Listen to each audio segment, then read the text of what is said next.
Umalis si Congressman Pulong Duterte. Ayan. Anak ko ito ng dating Pangulo, ha? At may kumpirmasyon pala dyan si Ginoong Secgen Reginald Velasco. Yung Mayor clearance. Na pinayagan niya na mayroon talagang clearance si Pulong. Ang sinakyan naman nila dyan, gusto mong malaman kung anong eroplanong sinakyan ito? Ay, specific tayo dyan, ha? Maraming nakikinig sa atin. Gusto Dapat specific. Oo. Emirates flight number EK337.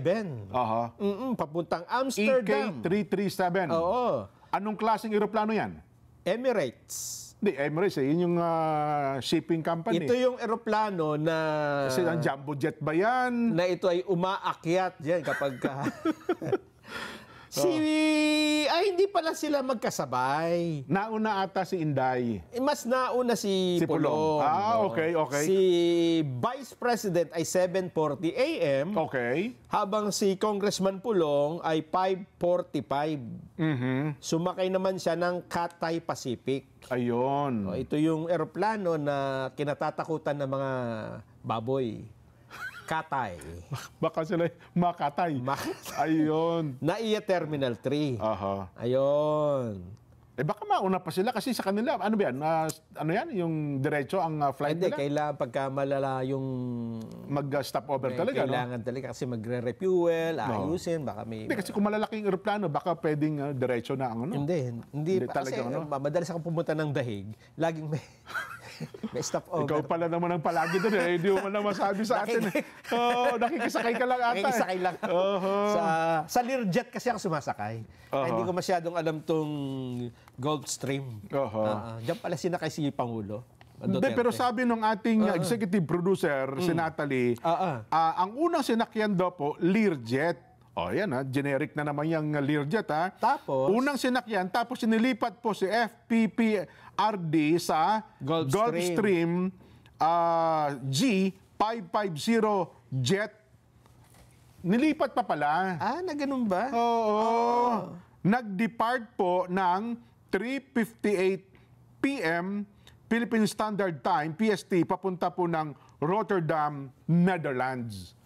Ayun. Ibig sabihin, dalawang aeroplano sinakyan niya. Well, kung yun ang report ng ating executive producer, sumakay daw ng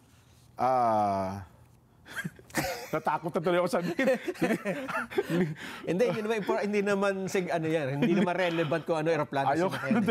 Hindi, meron kasi ba mga tao, gusto nila talagang specific. Hindi mo pwede sabihin kotse lang. Dapat sasabihin. Nakita natin video kanina. Dito pa yun sa Pilipinas. Basta yung picture na yun sa Pilipinas. Yun yung nakanas doon sa Villamor Air Base. So, ibig sabihin, yun yung Learjet. Kasi yung Learjet, yun ang Learjet. Yun nandito sa Pilipinas. Tama tayo. Yun pinapakita natin kanina ng video. Sumasakay po sa Learjet, di ba? Wala naman kami pinakitang... Hindi kasi yung Learjet, parang toothpaste yan. Parang daw tama yung ating impormasyon. Baka kasi mali ang... sige pa. Tanggapin natin ito, report. Report muna tayo, ha? Libo-libong mga taga-Cotabato, nagkaisa, nagrally. Nang hindi sa Learjet isa na... hindi. Dahil sa protesta para kay PRRD. Diyan ito yung naman kagabi pa, no? Ayan, Madaming lugar ho sa Mindanao, naglabasan talaga yung mga tao. At mamaya, lalo na sa Davao. Sa gabi daw ata, parang gusto nila, mamaya ulit, parang umuwi lang ata. Ayaw ko, sige, tanggapin natin. At tingnan mo natin, Odessa Cruz, ano ba nangyayari sa Cotabato? Na nakiisa sa prayer rally bilang suporta kay dating Pangulong Rodrigo Duterte kasunod ng pag-aresto sa kanya ng International Criminal Court o ICC dahil sa sinasabing crimes against humanity kaugnay ng kanyang kampanya laban sa illegal drugs. Libo-libong Bangsamoro at residente ng lungsod na nagmula sa iba't ibang sektor ng lipunan ang nagtipon sa City Plaza upang ipahayag ang kanilang saloobin hinggil sa umano'y di makatarungang pag-aresto sa dating presidente. Nakasuot ng puti at bitbit nila ang mga placard at tarpaulin na may mga mensaheng nananawagan ng hustisya para kay dating Pangulong Duterte at pagtutol sa aksyon ng ICC sa tulong ng kasalukuyang administrasyon. Ayon sa kanila, ang kampanya kontra droga ng dating Pangulo ay nagdulot ng positibong pagbabago sa kanilang komunidad at hindi nararapat na ituring na krimen laban sa sangkatauhan. Kinilala din ng mga Bangsamoro sa Cotabato City na ngayon ay sentro na ng BARM ang nagawa ng dating Pangulo para mabuo ang Bangsamoro Organic Law at magkaroon ng otonomiya ang mga mamamayang Bangsamoro. Ang ilang mga kabataan ay nag-ingay pa gamit ang kanilang mga motorsiklo para ipakita ang suporta kay FPRRD. Isinagawa nila ito pagkatapos ng kanilang tarawi o prayers after fast. Kagabi habang hinahanda naman sa Maynila ang proseso ng pagdala kay dating Pangulong Duterte sa Dahag para harapin ang kanyang kaso doon. Inaasahan naman ngayong gabi ang kapareho pang mga pagprotesta at prayer rally sa mga kalapit na bayan ng Midsayap, Tacorong, Kidapawan at Marawi, kung saan makikisang iba pang maliliit na bayan sa Central Mindanao.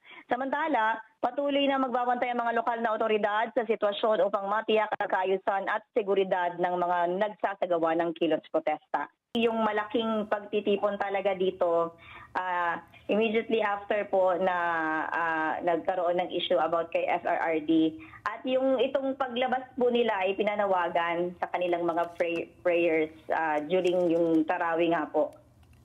So walang nata kung itutuloy nila ito tuwing hapon, araw-araw o anuman? Wala pa tayong natanggap na balita, Kuya Jan. Pero ang pagkakaalam ko po sa mga kalapit na bayan, katulad ng Midsayap at sa Marawi, Tacorong, isang oras lang ang layo dito sa Cotabato, ay magkakaroon sila ng protesta mamayang gabi. Ayan. Alas 6 ng gabi. Ayon. Salamat, Odessa. Mag-follow up ka ng report dyan at ano pa magiging sitwasyon sa bahagi ng Mindanao.